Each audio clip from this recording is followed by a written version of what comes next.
This is Democracy Now!, democracynow.org, The War and Peace Report. I'm Amy Goodman.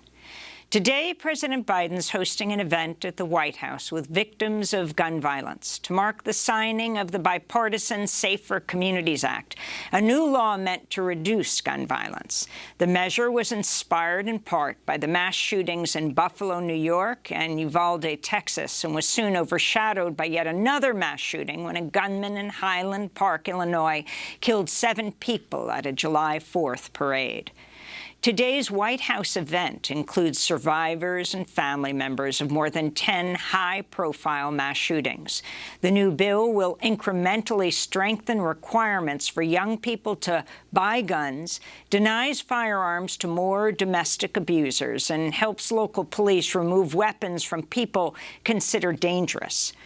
Well, today, as mass shootings continue to rock the country, we spend the hour looking at a new film premiering across the country in more than 200 movie theaters. It follows former Arizona Congresswoman Gabby Giffords as she fights to recover from an attempted assassination in January of 2011 and emerges as one of the most effective activists in the U.S. battle against gun violence. This is the trailer for Gabby Giffords Won't Back Down. All right, ready? I'm running for Congress. There is no turning it around at this point. You've won.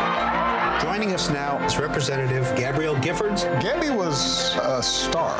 If an idea is a good idea, it's a good idea. Your fiance, Mark Kelly, who is who? He's an astronaut. I was the commander of Space Shuttle Endeavour at the time. Gabby knew the risk involved. Turns out she had the risky job. Congresswoman Giffords was the target of the mass shooting. I have just come from the University Medical Center, where our friend Gabby courageously fights to recover. Typically, with an injury to the brain with a gunshot wound, it's less than 10% that they would even survive. She's beginning several months of rehab. Give me 2 fingers. All right. Give me 5. Gabby suffered from aphasia, which is a language impairment. Answer that. You are not allowed to quit on me. Look at you. Good news about Congresswoman Gabby Giffords. She was discharged today from the hospital. She said, the people who elected me need someone who can give them 100%. Gotta step down. Work to do.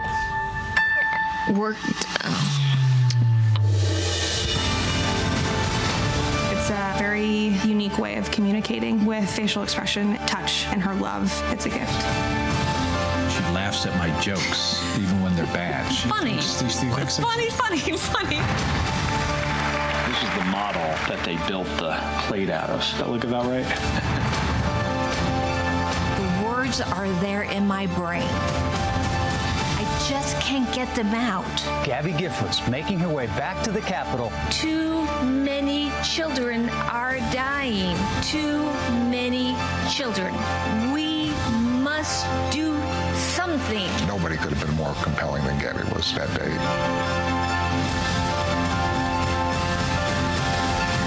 Hello, my fellow Arizonans. I love to talk. I'm Gabby. The trailer for Gabby Giffords Won't Back Down. For more, we spend the hour looking at her remarkable story with the film's directors, Julie Cohen and Betsy West.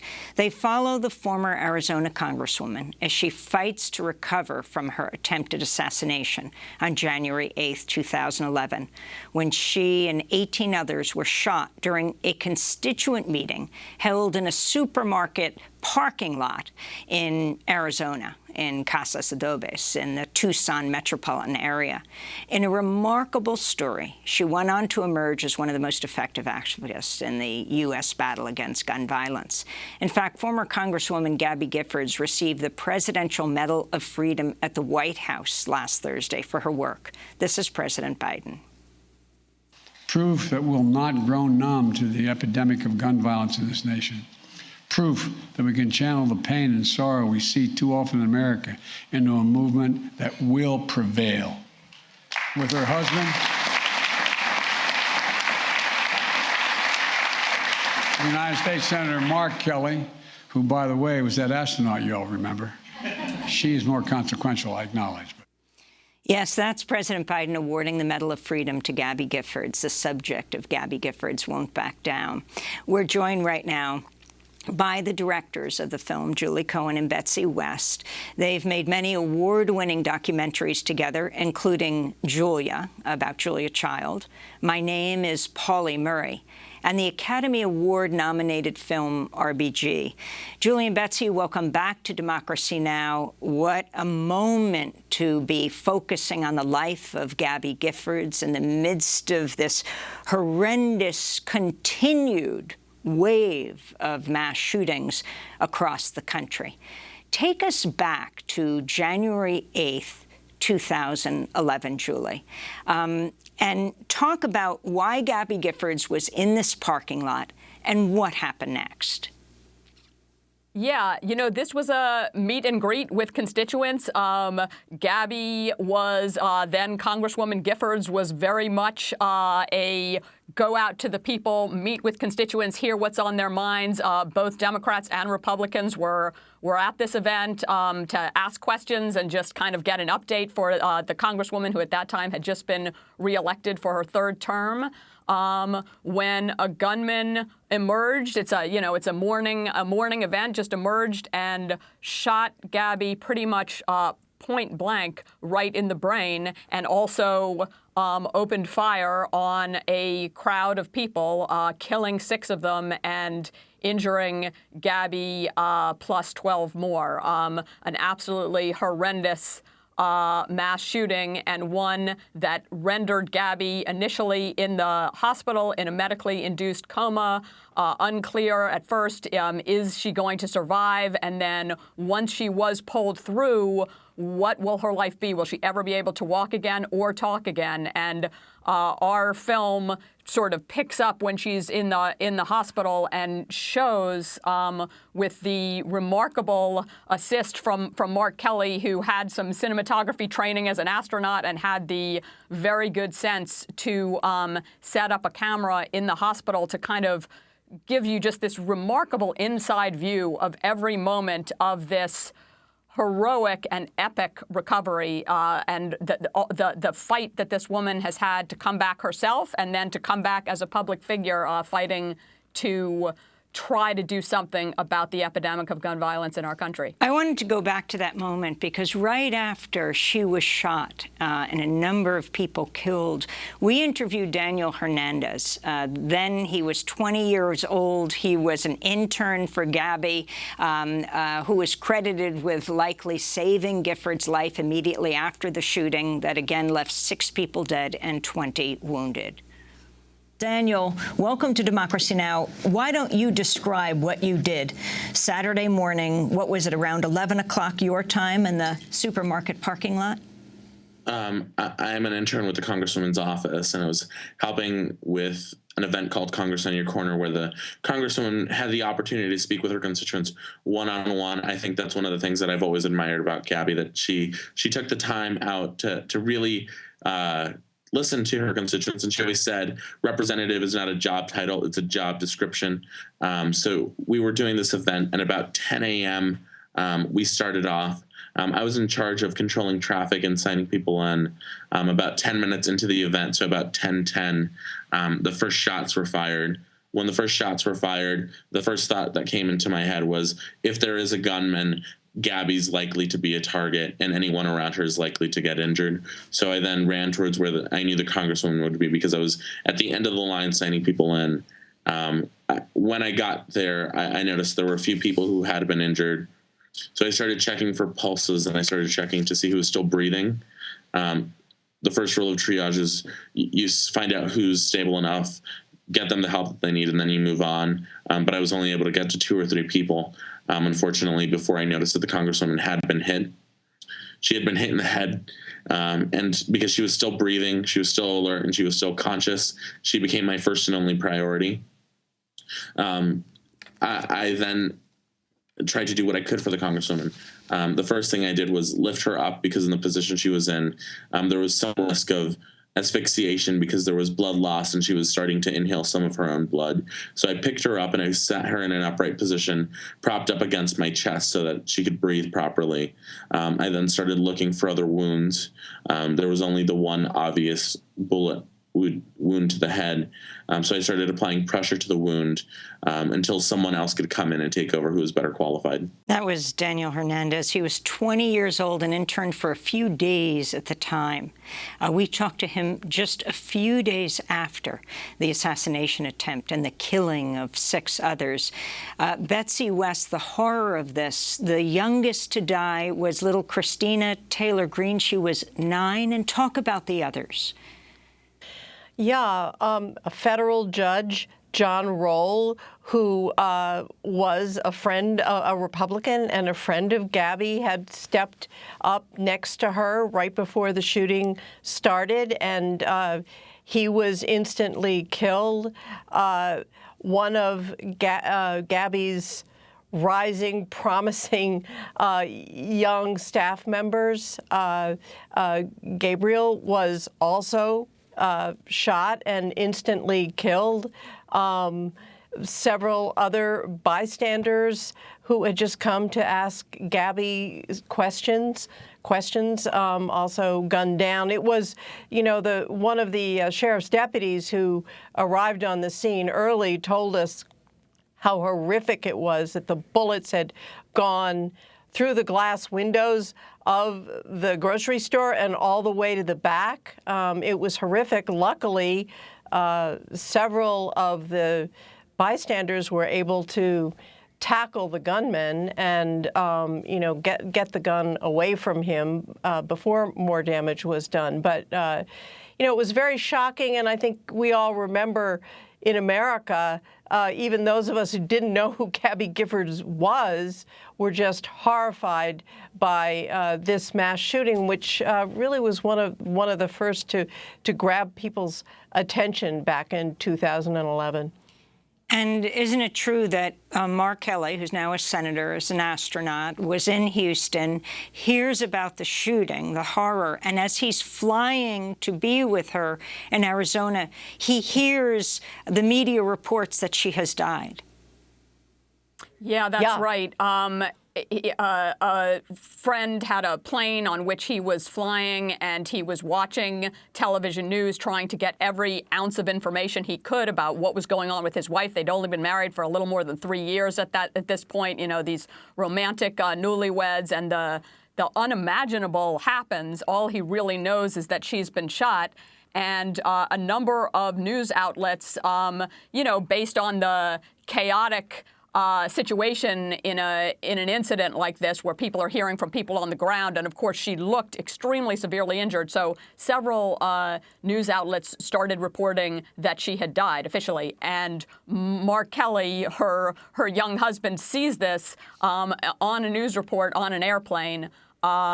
Is absolutely devastated by this news, and for a full half hour he thinks his wife has died until he sees again on a news report, still on the plane, we have some of the news reports in our film, somebody saying, oh, no, wait, you can report she's alive, and yes, she's, okay, she's alive in surgery. So then his plane lands, he rushes to the hospital in Tucson to see how his wife's doing and get a sense, is she going to survive and can she recover?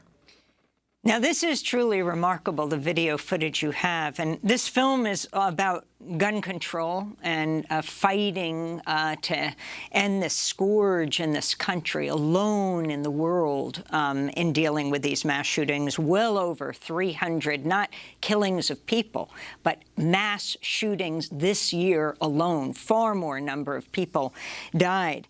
But it's also a story about this woman who it was believed she would absolutely die, but she doesn't.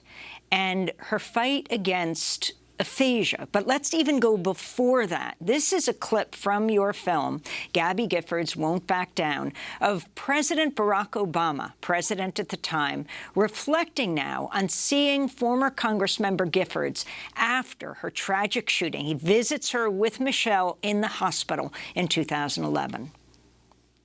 When we heard that Gabby had been shot, we were heartbroken and scared. I already knew Gabby well, knew Mark. And when I visited with Gabby, she was out and uncommunicative.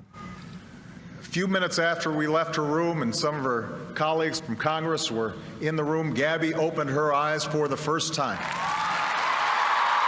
Gabby opened her eyes for the first time.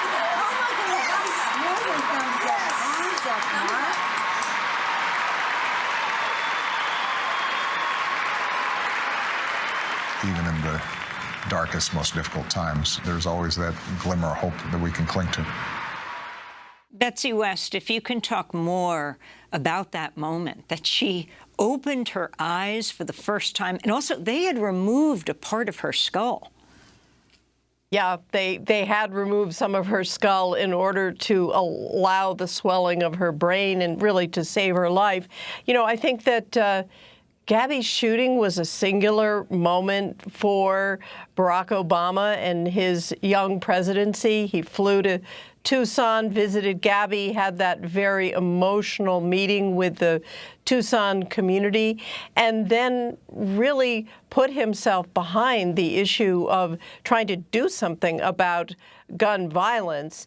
You know, when we interviewed him, you could see how much emotion there was there. I mean, you know, former President Obama is not that generally an emotional person, but you could feel his feeling for Gabby, who he knew and really understood was a very promising rising star in the Democratic Party. I think in some ways, like Barack Obama, someone who was bipartisan, had reached across the aisle, and just was a natural politician. To see her cut down in the prime of her political career. And then, of course, you know, 2 years later, when the Newtown shooting occurred and all those young children were killed, Barack Obama tried very hard to pass gun safety legislation, and Gabby threw herself into that effort, and it failed. He told us it was really the most disappointed and the angriest that he had ever been as president. So you talk about Sandy Hook, and she does too. It is hard to believe that within something like, with 2 years, she will be addressing Congress. But I want to turn back to a short scene from your film, Gabby Giffords Won't Back Down, showing Gabby Giffords' remarkable recovery. I couldn't walk. I couldn't talk. Happy birthday to Happy birthday, dear Gabby. Now I'm giving speeches again. I'm studying for my bar mitzvah.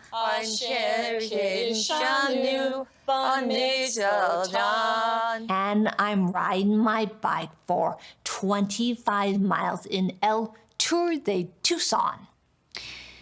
So, Julie Cohen, you can't speak in sound bites here since we have the whole show, but this recovery is truly remarkable. People hear the lighthearted singing, but if you can talk about the human brain and Gabby Giffords being shot in the left side of the brain, losing access to her ability to speak at the beginning, and why singing was such a critical part of speaking. Yeah, so music has been a huge part of Gabby's life her whole life. She loves to sing. She loves every kind of music, show tunes, pop music. When she was in high school, she played Annie in the school production of Annie, and she loves singing that song. She knows kind of every 80s hit, always has. But after she was shot, music kind of took on a different and more serious role in her life. Yes, you know, the language center is in one very concentrated part of the brain, but music centers are all throughout the whole workings of your brain. So for Gabby, but also for others, music is a really good way back to language. And when they were first teaching her to speak, when the sort of expert and heroic speech pathologists that have worked with her throughout and which are actually a pretty major part of our film were teaching her how to speak again. They did it with music. You're going to hear people, when you go see the film, people working with her, and they're not just teaching her to say her name again. They're giving it a little tune. My name is Gabby, or like, where are my glasses? How are you? They give everything a little tune because that allows the music center of the brain to be activated, and then that channels, allowing you to channel back into the language, using the music centers of your brain through neuroplasticity. And I'm not a scientist here, but I'm giving in layperson's language the basic way it works. That your brain can adapt itself, and Gabby's brain did, so that the music centers of her brain learned to be activated to help her get back to language. And the remarkable thing now is, as she has recovered so much of her language ability, although it's still a struggle every day, and she still works with speech pathologists quite regularly, as language recovers, singing has remained just absolutely central. And while putting together a sentence is a challenge that involves, finding all the connective words, that involves quite a bit of work with a speech therapist, Gabby can extremely fluidly sing the words to, hundreds or maybe thousands of songs, and she really pops into song in almost any circumstance, right, Betsy? Yeah, when we were filming, lots of times we were singing as well, because Gabby would just start up with a tune. And it really is extraordinary to learn how the brain works. As Gabby says, the brain, who knew? And I think music has not only helped Gabby get back to language, but it's also just given her a lot of joy in her life. So, Julie, we're going to go to break, Julie and Betsy. And, Julie, can you actually introduce this YouTube break? I still haven't found what I'm looking for. Oh, yeah. Okay, so this flows right out of what Betsy was just saying. It was one of our days filming with Gabby where we had a plan that we were going to film a scene of her riding on her recumbent bike, which she does almost every day, even in Tucson where it's often over 100. Like, she'll get up earlier in the morning so that she can ride while it's still cool enough. And we were out in her garage with her as she and one of her nurses were getting ready to go on a bike ride. And because part of her body is paralyzed, it's a little bit complicated to strap her into the recumbent bike, and she's getting ready. And in some ways, it's a serious procedure. But Gabby pretty quickly went to her voice-activated, music system and said, like, 80s on 8, the Sirius XM channel that plays 80s tunes. U2 starts playing, and Gabby, with just sheer joy, sheer freeness, just starts belting out. Still haven't found what I'm looking for. I think for Betsy and I, it was really one of the most memorable moments of filming, and really a moving one. This is Democracy Now!, democracynow.org, The War and Peace Report. I'm Amy Goodman as we spend the hour with Julie Cohen and Betsy West, the directors of the new documentary Gabby Giffords Won't Back Down, opening in theaters across the country on Wednesday, which follows Gabby Giffords as she deals with aphasia following the attempted assassination in 2011 in a parking lot in Tucson when she was meeting with her constituent. She was the first Jewish congressmember from the state of Arizona. Now one of the most effective activists in the U.S. battle against gun violence. Today she'll be at the White House to mark this day, the celebration of the first gun legislation of significance in 30 years, though many say it's certainly not going far enough. I want to go back to another scene from Gabby Giffords Won't Back Down, where the former Congress member testifies before the Senate Judiciary Committee, a hearing on preventing gun violence in 2013. It was shortly after the Sandy Hook massacre, which took place on December 14, 2012, Sandy Hook Elementary School in Newtown, Connecticut, where 26 people were killed, 20 of them children aged 5 and 6. We have a former member of Congress here, Gabby Giffords, who's going to give a brief message. Ms. Giffords. Thank you for inviting me here today. Speaking is difficult, but I need to say something important. Violence is a big problem. Too many children are dying. Too many children. We must do something. That's a clip from Gabby Giffords' Won't Back Down. We're speaking to the directors Julie Cohen and Betsy West, who've made many award-winning documentaries, including Julia, about Julia Child, My Name Is Pauli Murray, that just won a Columbia DuPont award, as well as a Peabody and the Academy Award-nominated RBG.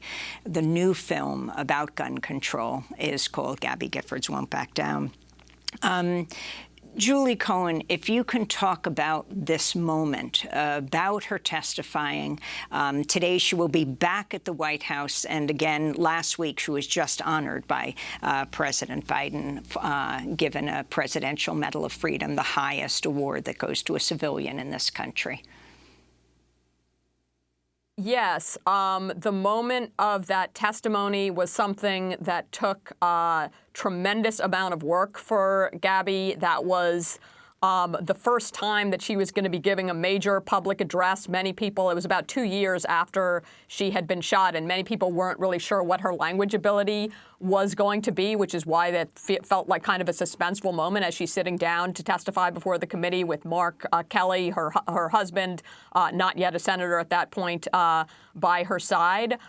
She and her speech pathologist, Fabi Hirsch, who is kind of a major character in our film, they had started working together for the purpose of putting that speech together and had worked on it for weeks for her to perfect saying exactly what she wanted to say and then getting it down and memorizing so that she would say it correctly. And as I think you feel in the scene, really saying it with so much feeling that members of the Judiciary Committee, both Democratic and Republican, appeared to be very moved, although I will add that most, if not all, of the Republicans on the committee weren't quite moved enough to vote for the legislation that she was there to endorse. Really the beginning of her enormously impactful activism and work to try to prevent gun violence in this country. You know, I wanted to go now to the head of the center that she's established. Right after the mass shooting at Robb Elementary School in Uvalde, Texas in May, we spoke to Robin Lloyd, the managing director of the gun violence prevention group that's simply called Giffords, of course, named for Gabby Giffords. She co-founded the anti-gun violence group, and this is what Robin Lloyd had to say. So here in the United States, we don't have strong gun laws at the federal level. There's very few updates to federal gun regulation in the past 20 plus years. The last kind of significant push occurred in the early 1990s. At the state level, it's a different story. Some states like New York have very strong gun laws, but they are still susceptible to the lax gun laws of their neighbors. And it's very easy for firearms to travel across state lines and to get into the hands of those that shouldn't have them. Other states like Texas have virtually no strong gun laws. Texas, unfortunately, at the Giffords Law Center, we give a letter grade rating to every state in the country. Texas has an F, which is probably not very surprising. But as you heard in the clip from Beto O'Rourke earlier, all Texas has done in recent years, despite the tragic shootings that have occurred, El Paso, Sutherland Springs, Odessa, just to name a few, they've only rolled back gun laws, and they've actually made it easier to carry concealed weapons, no questions asked, no training, no permits, no requirements whatsoever for anybody to carry a concealed firearm in Texas. So that's all they've done in recent years. They've made it easier to do that. And really, this is by design. The American gun lobby, which is supported by American gun manufacturers, is alive and well. The National Rifle Association, the NRA, has been weakened due to self-inflicted wounds of greed and mismanagement of funds. But other organizations like the National Shooting Sports Foundation, which is the lobbying arm for the gun industry and gun retailers, is alive and well. And actually, the National Shooting Sports Foundation spends more on lobbying against gun violence prevention measures here in Washington than the NRA does. So they're the true face of the American corporate gun lobby. And quite frankly, there's a lot of money at stake. There has been an incredible surge of gun sales in the past decade, largely driven by fear and conspiracy promulgated by the corporate gun lobby here in the United States. And that has meant an incredible increase in their bottom line. That's Robin Lloyd, Managing Director of the gun violence prevention group Giffords, co-founded by former Congressmember Gabby Giffords. It is her life mission right now. Betsy West, you know, after the Buffalo shooting killed 10 African Americans, white supremacist 18-year-old with an assault weapon, and then another 18-year-old in Uvalde that killed all of these children and their two fourth-grade teachers. Still, all they could get, but it was very significant because after 30 years, nothing was accomplished, like after Newtown, hard to believe Sandy Hook. They couldn't get the assault weapons ban. But now with what happened in Highland Park and next to Chicago, and in fact, it's hard to believe, but July 4th, more people died of gun violence in Chicago than Highland Park. Do you think it's possible, or I should say, do you think Gabby Giffords thinks it's possible to get an assault weapons ban, something she has been fighting for years? You know, Gabby Giffords is a very optimistic person, and I do think she thinks it's possible. I mean, she's been, ever since Sandy Hook, she has been very strategic about her work in curbing gun violence. And she takes the long view here. I mean, it has been almost 10 years since she started this organization. And as Robin said, they have had some success on the state level. Gabby's strategy is really to talk to gun owners like herself, people who, even NRA members, but people who are in favor of reasonable gun legislation. And Gabby has traveled all around the country and points to, you know, over 400 state laws, red flag laws and others, which have made some progress. Obviously, on the federal level, it's been very discouraging. Some people say that this recent legislation is very modest and doesn't really do enough. But I think Gabby would say, and those in her organization, that it is a first step. And they're hoping to keep pushing. I mean, I want to just say one other thing is, you know, last year we were with Gabby when her organization set up an installation in Washington to memorialize the 40,000 people who die every year in this country of gun violence. And that's just not just from mass shootings. This is from one-on-one shootings and, you know, from other incidents and, of course, suicides. Over 40,000 people last year. And this year, the number is 45,000 people. So it's a huge problem. And one that, you know, Gabby is really determined to tackle. I mean, she's just somebody who doesn't get discouraged. She's just keep on pushing. Julie, You have been following Gabby Giffords now for a few years. Talk about how you first decided to make this film. Yeah. So we were introduced to Gabby by a producer named Lisa Ersbaumer, one of the producers of our film, along with Sam Janician.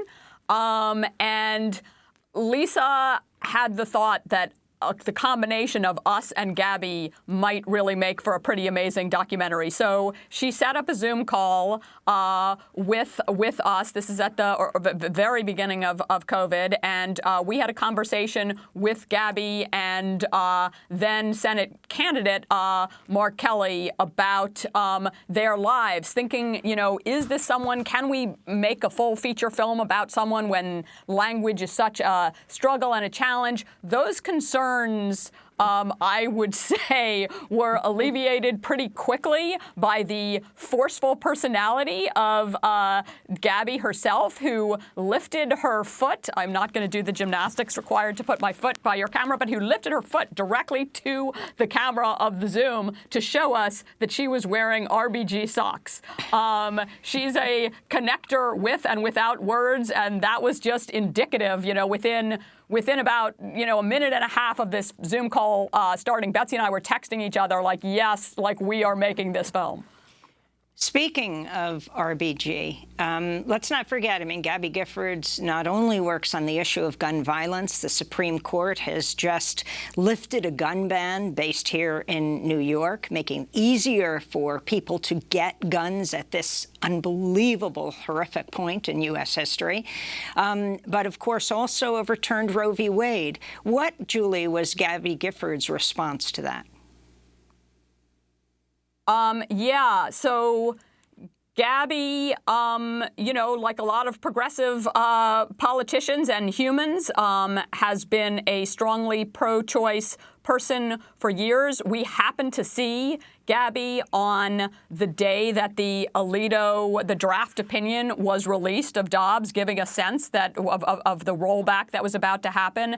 Gabby, despite struggling to speak, is often incredible with language and came sort of running up at an event that we had come to a bit early and just said, you know, with something really that she really wanted to express, and just said, Roe versus Wade, 50 years, backwards. And of all the conversations that I had with people that day, I felt like Gabby expressed the most eloquently what the stakes were and what we were about to lose in this country.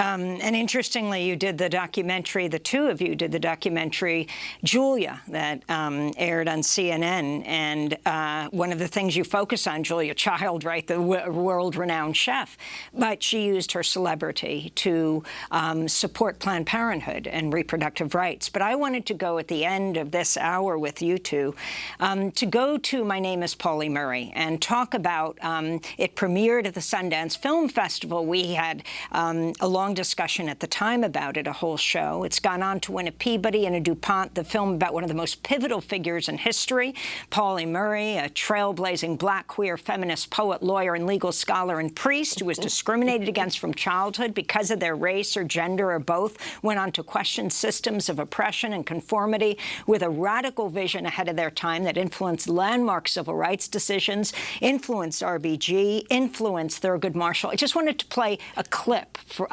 the trailer of My Name Is Pauli Murray.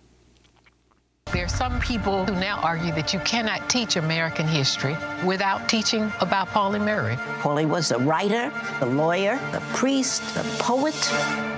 Pauli was a feisty woman. My name is Pauli Murray.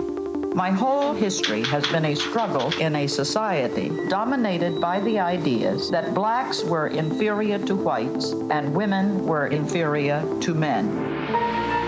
Pauli was way ahead of the times. I chose for my senior paper, should Plessy versus Ferguson be overruled? My little argument went to the Supreme Court. Y'all see all of the different folks that are in this room? That is made possible by Pauli Murray. If you rip away everything, oppression is the business of not respecting one's personhood.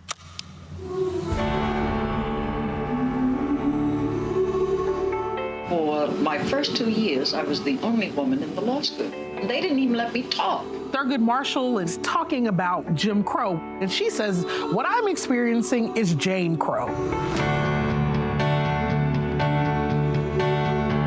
Pauli Murray was not just an amazing lawyer or a badass feminist, but also a queer, non-binary person. Sitting in front of Murray's notes, the turmoil and the suffering, this is a feeling I know well. Scholars who have written about Pauli largely still use feminine pronouns. I don't know what pronouns Pauli would say. Trans and gender non-binary people have always been a part of our American context. So did y'all just think that your generation invented it? That's a part of the trailer for My Name is Pauli Murray. And Julie Cohen, as we wrap up, and for both of you, your remarkable body of work, if you can comment, since the film, what has happened with awareness around Pauli Murray in this country? I'd say awareness of Pauli, which was growing already. That's part of what we were trying to document in our film and has been something forwarded by scholars, particularly Black women scholars, for many decades. But awareness is growing more. And Betsy and I have been thrilled, and so has Pauli Murray's family, to see the name get a little bit of the recognition that it so richly deserved.